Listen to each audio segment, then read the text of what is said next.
뭐 트럼프가 참 우리나라에 대해서 여러 가지 예를 맥인데,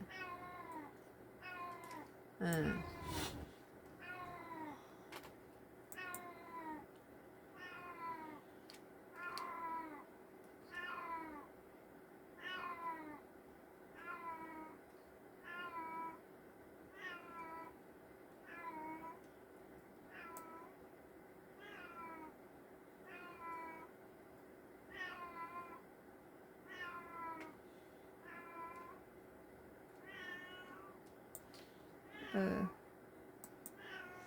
어, 서울경제요 2026년도 3월 20일자 호르무즈서 풀악셀 밟은 마지막 유조선 한국 도착 국내 하루 소비량에 불과. 마지막 호르무즈에서 호르무즈 봉쇄가 열리기 직전에 우리 한국의 유조선이 마지막 악셀을 풀로 밟아가지고 전속력을 향해서 거기를 마지막 통과했던 그것에 대해서, 그것이 우리나라의 그 무슨 항구였죠? 대천, 대산, 대산인가요? 대산항에 이 서해안 고속도로 타다 보면 대산항이 있어서 저 대산항이란 곳이 뭐 하는 데인가 그랬더니 이런 호르무즈라든지 이런 데서 유조선이 오는 항구였나 봐요. 호르무즈가 이 우리나라 대산항으로 올 것이라고 그랬는데 지금 이제 도착했나 봐요. 그때 우리 호르무즈에서 마지막 막 전속력으로 그 호르무즈를 빠져나왔던 우리 한국의 유조선이 이제 한국에 도착했는데 그것이 우리 한국의 하루 소비 분량이라요. 그거 유조선 그렇게 목숨을 걸고 달려왔지만 우리나라의 하루 분량의 소비량이라니까 참 큰일이죠. 호르무즈 해협 뭐 러시아산을 쓰라고 이제 좀 허용한다고 그런 상태가 되니까 러시아산을 쓸 수 있겠죠. 호르무즈 해협 봉쇄 직전 통과한 마지막 유조선이 국내에 도착했다.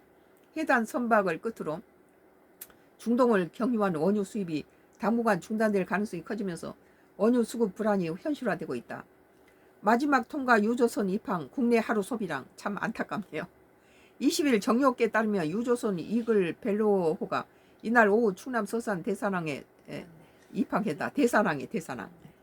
우리는 이게 완도에서 서울 집에 갈 때는 이렇게 서해안을 타고 가는데 대산항에 지나면서 저런 대산항은 뭐 우리 알려지도 않는 항구인데 저거에 뭐가 무슨 항구인가 이렇게 생각했는데 보니까 호르무즈에서 오는 거지. 이 충남 서산에 있는 대산항으로 거기 간다고 그래서 내가 참 우리가 늘 지나간 것이 저기 호르무즈에서 그 유조선이 와서 거기 있다가 정박하는구나.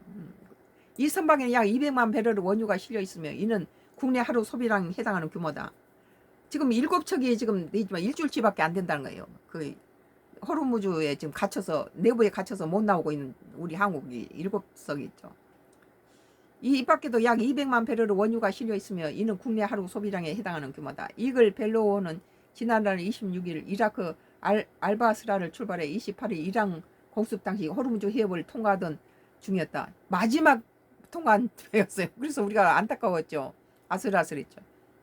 이란 측의 경고에도 항해를 이어가 봉쇄 직전 해협을 빠져나온 것으로 전해졌다. 이후 해협이 봉쇄되면서 해당 선박은 사실상 마지막으로 호르무즈 해협을 통과한 유조선이 됐다. 그래서 이게 참 이제 그 여러 그 스타가 됐죠. 이 마지막 최선을 악셀을 밟아서 마지막 봉쇄 직전에 탈출한 그런 우리나라 유조선이었기 때문에 해당 물량은 HD 현대 오일뱅크 계약분으로 하역 후 대산 석유화학단지에 정제될 예정이다. 4월 이후 입항 공백 재고 의존 불가피. 문제는 이후 수급 상황이다. 한국 수입 원료의 70%가 호르무즈 해협을 통과하는 구조에서 해협이 봉쇄되면서 정유사들은 4월 이후 유조선 입항 일정이 사실상 비어있는 상태다. 이렇게 장기적으로 공급받는 데서는 값이 싸다는 거예요. 근데 이제 여기서 공급하지 않고 그냥 이렇게 표준 이렇게 정유 원유를 사오면 값이 비싸죠. 우리도 그러잖아요. 우리도 이렇게 치즈 같은 것을 이렇게 인터넷으로 이렇게 값싸게 이렇게 한 2.3 옛날에 3kg인데 요새는 2.5kg, 2.5kg를 한 5개 정도를 사죠. 한꺼번에. 그럼 굉장히 저렴하게 사요. 그래가지고 그걸 집에 와서 쓸 때마다 분할을 해서 이렇게 노인들이 여기는 뭐 우유도 배달도 안 하고 그러니까 골다공증이라든지 그런 데서는 우유를 안 먹으면 유제품이라도 먹어야 되니까 모든 이렇게 빵이라든지 모든 음식에 비빔밥에도 치즈를 넣어요. 그래서 골다공증을 비우면 꼭 그 버터하고 치즈는 꼭 내가 쌀하고 계란하고 마찬가지로 그건 사는데 이런 것도 이게 한꺼번에 사서 이렇게 2, 3년씩 먹는 것이 싸게 먹혀요. 그런데 뭐 이게 마트에 가서 사면 엄청 비싸서 못 사주고 마트에서 파는 것은 그거 1kg 사다가 며칠 먹으면 없어져 버리고 그러죠. 그런데 이게 2.5kg짜리를 한꺼번에 대량으로 사서 이렇게 넣어두면은 그것도 값이 비싸지도 않아요. 그렇게 많이 사도 비싸지 않아. 그렇게 대량으로 샀을 때. 닭도 그래요. 닭도 한 마리 사면은 그냥 사는 것보다 그 여기 그 가게에서 사는 값으로 4만 몇천 원씩으로 해서 11호짜리를 4만 몇천 원씩 주고 사가지고 뭐 12마리 이렇게 사서 그것을 한 2달씩 먹죠. 그걸 그러면은 뭐 지금 마트에 가면 6,800원씩 7,000원 가는 닭을 4천 몇백 원에 이렇게 사죠. 버터도 그래요. 치즈도 그래요. 치즈도 거의 3분의 절반 3분의 2 정도 값으로 사죠. 시중에는 비싸서 못 사요. 그 치즈 같은 거 버터. 그래서 그 치즈도 일반 마트에서는 비싸니까 그걸 뭐라죠? 저기 가게들이 사가는 그 도매가에 가서 사면은 싸죠. 그래서 그 여기서는 이제 또 지금 이제 이 지자체에서는 요쯤 되면은 이제 정부 저 여성 바우처도 나오고 또 이게 그걸 뭐라죠? 공익수당이라 해가지고 그게 한 70만 원씩 상품권으로 나와요. 그리고 여성 바우처도 한 20만 원씩 나오면 70, 80, 90만 원이 상품권으로 나와요. 그러면 이런 거 버터걸 이게 도매로 파는 데 가면은 이런 시중에는 만 몇천 원씩 줘야 되는 버터가 거기서는 6,900원 이런 식으로 사니까 엄청 싸게. 그 우리나라 국내산 저기 유명한 그 버터인데 거기서는 도매 가격으로 거기서 식자재 도매상에 가서 그렇게 사니까 싸게 사면서 치즈하고 버터는 넉넉하게 먹을 수 있으니까 노인들한테는 그게 굉장히 중요해요. 여기는 리 소재지다 보니까 무슨 뭐 가게 하나도 없고 뭐 담배 가게 하나도 없어요. 두부도 하나 못 사요. 그러니까 읍내로 한 20분 걸려서 차로 20분 걸려서 가야 되니까 기름값도 비싸고 그러니까 우리는 한 달에 한두 번만 나가고 안 쓰죠. 차를 그냥 꼭 필요할 때만 가죠. 그런데 이제 그렇게 이렇게 기름이 이렇게 기름값이 오른 다음부터는 대수도 외출을 안 하고 또 이렇게 뭐 식빵이 떨어져 버리면은 또 여러 가지 세제가 떨어지면은 그거 읍내에 나갈 때 한 달에 한꺼번에 다 샀는데 그 중간에 떨어지면은 인터넷으로 사면은 바로 다음 날 집에다가 배송비가 없으면 인터넷 사요. 배송비가 붙으면 다음에 모아놨다가 참았다가 한 달에 한두 번 이렇게 읍내에 나가지만 그래서 우리 국민들이 전부가 다 이럴 때는 자동차 대수도 쓰지 말고 기름을 좀 절약하고 서로가 도와야 돼요.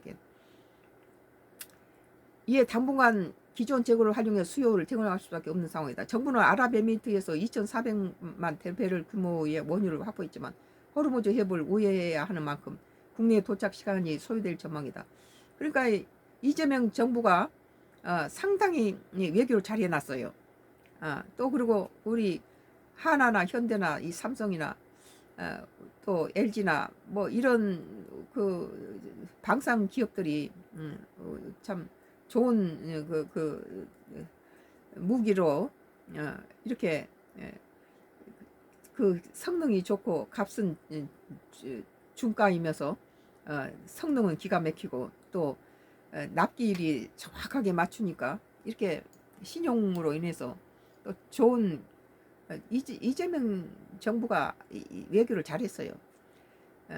그래서 아랍에미리트가 이 어려운 상황에 2,400만 배럴 규모를 원유를 확보했다는 거예요. 또한 사우디아라비아 얀부항 등 대체로 경로 역시 지정학적 리스크에 노출돼 있어 수송 안전성에 대한 우려가 지속되고 있다. 뭐 이란이 이제 아랍에미리트 여기에 수송도 거기서 갖다가 폭탄을 던져버리고 그러는 모양이에요. 정부는 원유 수급 안정을 위해 대응책 마련에 나섰다. 국제에너지기구와 공조한 2,246만 배럴 규모 비축유 방출이 검토되고 있으며 러시아산 원유 도입 가능성도 논의되고 있다. 지금 당분간 다시 한시적으로 러시아 원유를 사라고 지금 트럼프가 중동에 이렇게 원유 호르무즈 봉쇄로 인해서 그러니까 러시아 사라고 지금 이런 상태니까 우리 한국이 지정학적으로 이 러시아하고 우리나라는 저게 주로 정유 같은 것은 운송비가 많이 드는데 바로 코앞에 있으니까 운송비는 덜 들잖아요. 러시아는 가까우니까. 그러니까 뭐 러시아산 사면 되는데 러시아 측에서는 한국 역시 똑똑하다고 그랬대요. 러시아산을 싸려고 이제 만지작거리니까. 다만 정부는 비축유 방출에 대한 신중한 입장을 유치하고 있다. 문신학 산업통상부 장관은 이날 CBS 라디오 박성태의 뉴스쇼를 통해서 비축유는 비상 상황에서 사용한 최후 수단인 만큼 수급 대책을 모두 실행한 이후 필요시 활용할 계기라고 밝혔다. 그렇죠. 비축유를 쓰면 안 되죠. 근데 이제 만약에 100이라면은 50만 우리가 쓰고 50은 수출한다고 그래요. 그럼 원유가 수입이 안 되는데 수출하는 것도 중지해야 되지 않나, 나는 그런 생각이 드네요. 국내를 소비로 돌려야지. 지금 부족한데 남을 수출할 수가 어디 있어. 우리하고 계속 원유를 주겠다 한 나라도 원유 정유소가 폭탄을 맞아버리니까 원유를 못하니까 우리 한국하고 계약이 이어질 수 없다고 그런 상태인데, 이와 함께 정유사에 대한 석유 수출 제한과 수급 조정 명령 등 직접적인 시장 개입 가능성도 거론된다. 그리고 홀짝제라든지 뭐 이추 3회라든지 주 5회라든지 뭐 이런 식으로 특히 직장인들한테는 차를 가지지 말고 지하철이라든지 이렇게 이렇게 다른 버스를 타든지 그렇게 하고 대중교통을 이용하고 차를 좀 두고 가는 것이.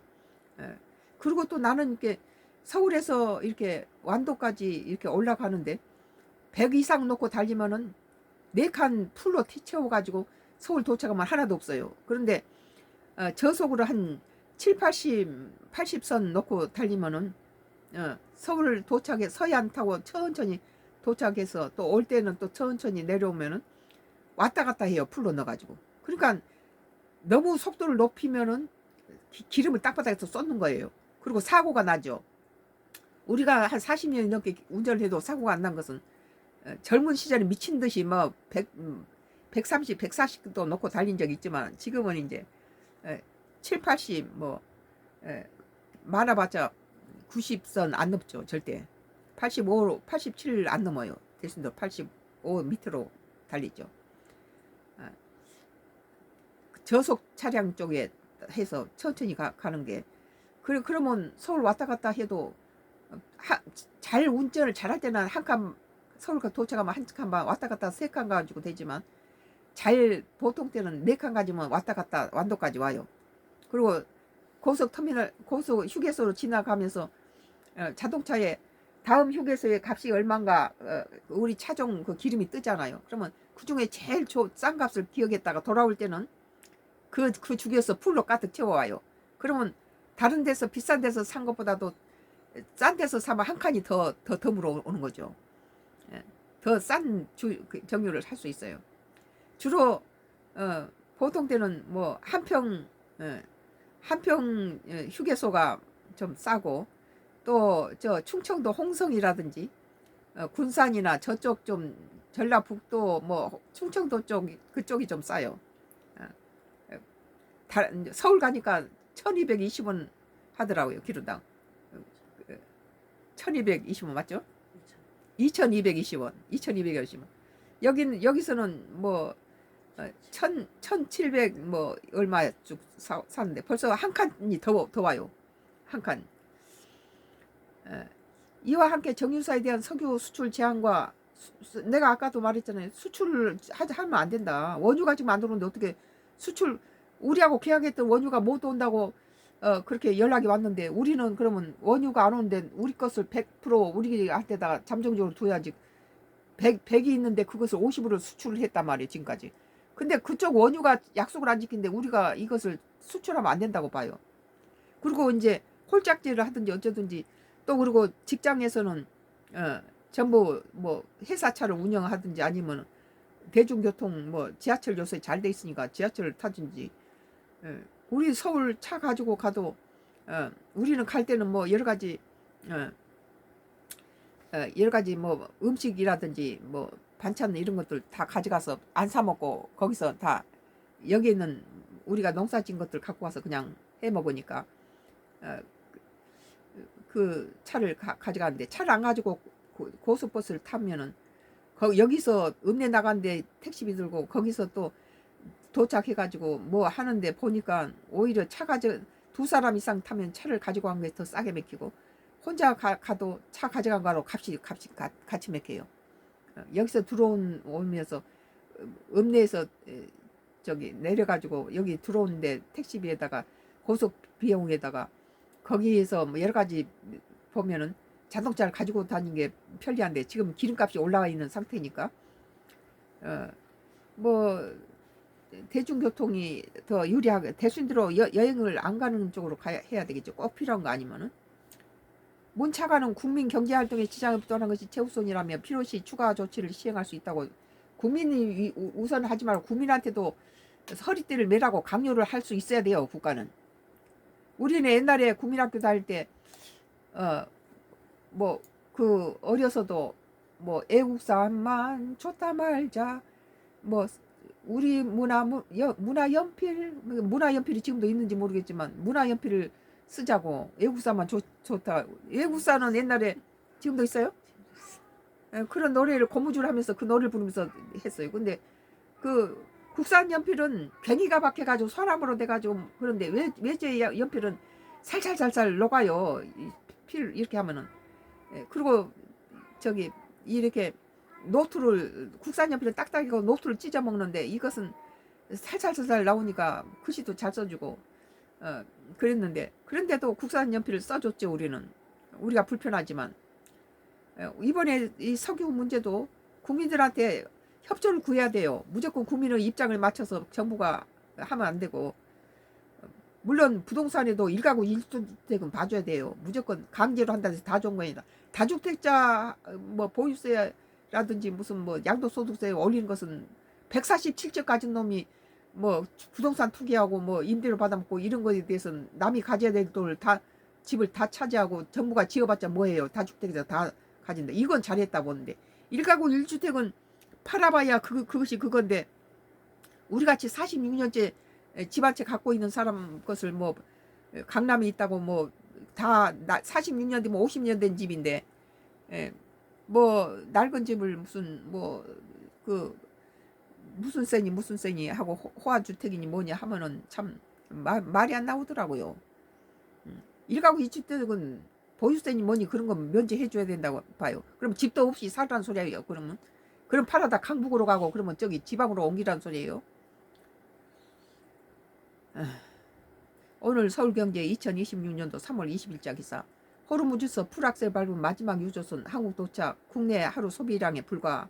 참 마지막 풀악셀을 밟고 오는 놈이 대사랑에 도착했는데 하루 분량밖에 안 된다니 얼마나 안타까워요. 그러니까 국민한테다가 직장인들한테 차 그만두고 지하철 타고 버스 회사가 버스를 운영하든지 그렇게 해서 기름을 좀 절약하고 뭐 홀짝제 같은 거 뭐 그런 것도 해도 되고 직장인들 그러고 이제 벌어먹고 사는 이런 뭐 트럭을 갖고 다닌다거나 또는 사업하는 사람들 것은 봐줘야 된다고 봐요. 거의 생계인데 그렇지만 주로 직장인들 할 것은 출퇴근용들은 집에다 두고 우리도 나도 지금 다른 때보다도 기름을 안 쓰려고 벌써 보통 때가 한 두 차례 읍내에 나갔을 때 안 나가요. 어, 다음에 꼭 필요할 때 그때 나가서 이것저것 다 한꺼번에 사고 뭐 정도 사고 뭣도 사고 그때 가서 다 한꺼번에 할 계획을 세우고 지금 딱 안 나가고 세제가 떨어져서 저기 인터넷으로 주문을 했어요. 그 만약에 세제가 배달비가 붙어버리면 할 수 없이 가야 되지만 그래도 지금 기름값이 올라 있으니까 배달비가 붙어버리면 가는 것보다 인터넷이 싸죠. 근데 배달비도 없고 그런 거는.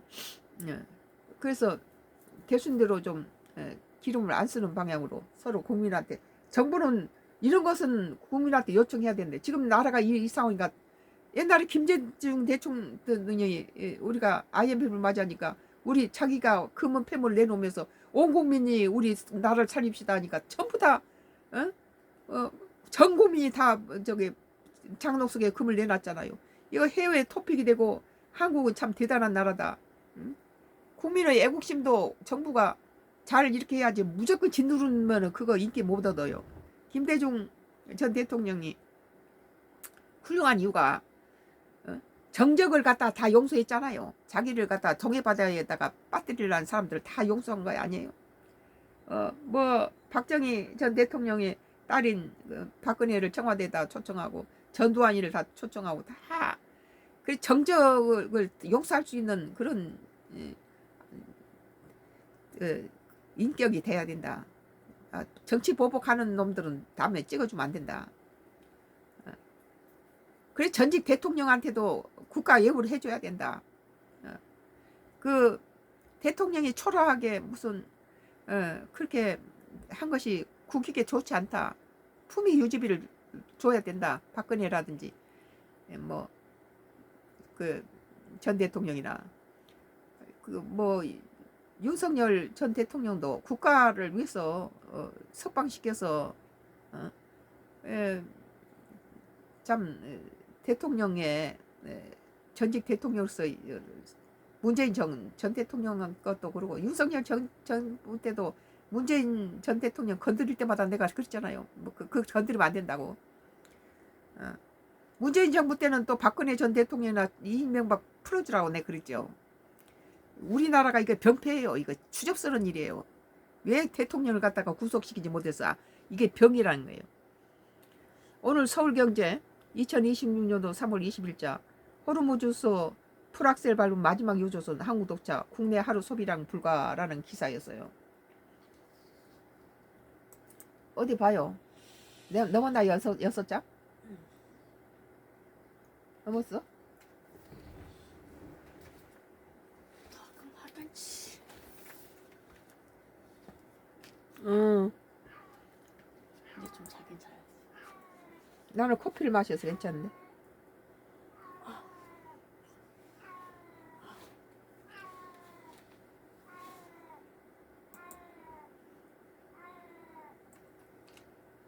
할 거면 라이브로 계속 하든지. 아마 이거는 용량이 안 될 것 같아.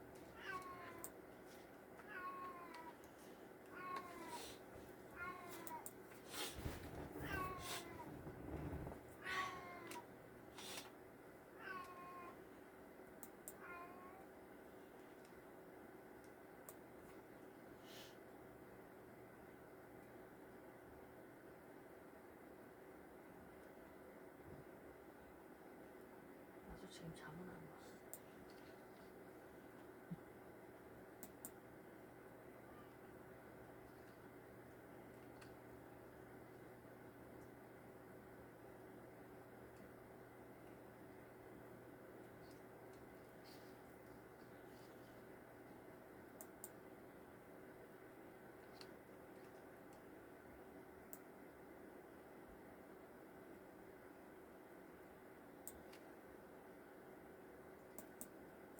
한국경제튜브예요. 2026년도 3월 21일자 기사. 중수청법 국회 본회의 통과 국힘 검찰 파괴 반발.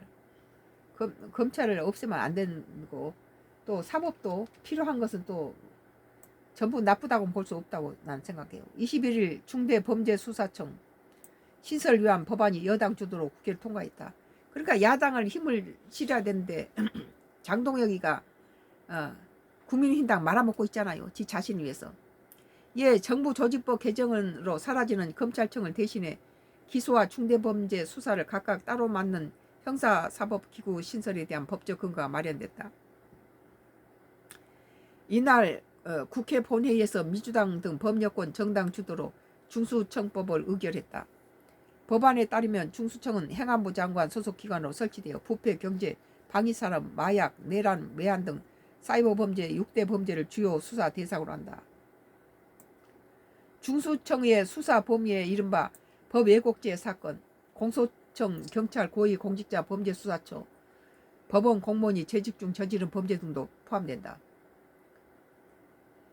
당초 이 법 정부안에서는 이것은 괜찮다고 보는 거예요. 아까도 말했지만 고위공직자 범죄수사처 또 법원 공무원 뭐 검파사든지 잘못 판결을 했을 때에 대한 당초 이 뭐 Y기업 같은 경우에 뇌물을 줘가지고 아주 우리가 36년 동안을 Y기업한테 당했는데 세입자를 앞세워서 그 한 명도 그냥 가는 거예요. 내용 좀 줘서 보내면 내가 아주 전부 때다가 전단지를 붙여서 시세보다 절반값으로 약하게 때려서 임대를 빼버리고 그랬는데 이런 짓거리를 36년 당하다 보니까 참 이 얼마나 법원이 썩었는지 그런 걸 많이 보고 또 그중에 훌륭한 법관도 있어요. 그럼 그 위에 Y기업 같은 경우는 그 위에 법관을 갖다 매수해서 그 사람이 잘못 판결을 하게끔 압력을 넣게 하더라고요. 당초 이 법 정부안에 중수청이 수사를 개시할 때 공소청에 통보하도록 하는 조항이 있었지만 민주당은 당정청 논의 과정에 거쳐 이 부분을 없앴다. 전날 국회 본회의에서 공소청의 조직구조와 공소청 검사의 권한 등을 규정한 공소청법도 처리했다. 수사 기소 분리 원칙에 따라 공소청은 기소만을 전담한다. 공소청, 광역공소청, 지방공소청 등 3단계 체계로 운영하도록 한다. 뭐 같은 법 쪽에서 문제가 있다는 부분은 좀 서로 여야가 머리를 맞대고 서로 그거 하고 또 이렇게 지금까지 Y기업 같은 경우에 검 판사들을 매수해가지고 우리처럼 이렇게 36년 동안 세입자를 앞세워서 소송을 걸게 만들었던 이런 것들에 대해서는 좀 그 잘못 판결하면은 검 판사들이 갖다가 그런 것에 대해서 다시 도마 위에 올려서 그 판결에 대해서 그거 해야 매수당해서 이상한 판결을 내지 않을 거 아니에요. 기존 검찰은 특별사법 경찰 관리에 대한 지휘감독권은 폐지됐다. 권한남용 금지 조항이 신설됐다. 검사의 징계 사유로 파면을 명시한 탄핵 절차 없이도 검사 파면이 가능하다. 크게 반발한 국민의힘은 검찰 파괴 최악의 계약이라고 비판했다. 이에 필리버스터 감행을 했지만 민주당은 관련법에 따라 필리버스터 토론 24시간이 지난 뒤 진보 성향 군소 정당과 함께 투표로 토론을 종결하고 이후 법안을 자리로 의결했다. 이제 여기서 끝낼게요. 오늘 썬과 크로스 나의 정치 코멘트를 여기서 끝내겠습니다. 감사합니다. 늦은 시간